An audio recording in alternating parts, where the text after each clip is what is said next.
Polisi telah selesai melakukan proses olah TKP di lokasi kecelakaan yang menewaskan 11 orang di Ciater, Subang, Jawa Barat.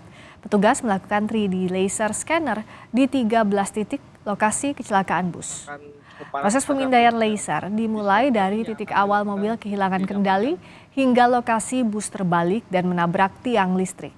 Kakor Lantas Polri, Irjen Aan Suhanan menyebut tidak ditemukan jejak pengereman di lokasi kecelakaan. Namun, polisi masih mendalami penyebab pasti kecelakaan yang menewaskan 11 orang di Ciater, Subang. Sampai titik terakhir di depan sana menabrak tiang listrik, ini tidak ada jejak rem sama sekali. Artinya ini perlu kita selidiki ya, kenapa tidak ada jejak rem, apakah remnya tidak berfungsi atau pengemudi panik. Berdasarkan data Polres Subang, bus bernomor polisi AD 7524OG mengangkut 61 penumpang.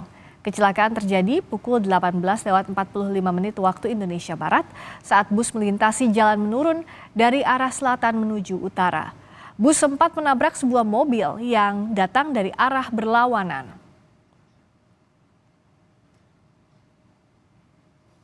Setelahnya sopir bus banting setir dan menabrak 3 sepeda motor.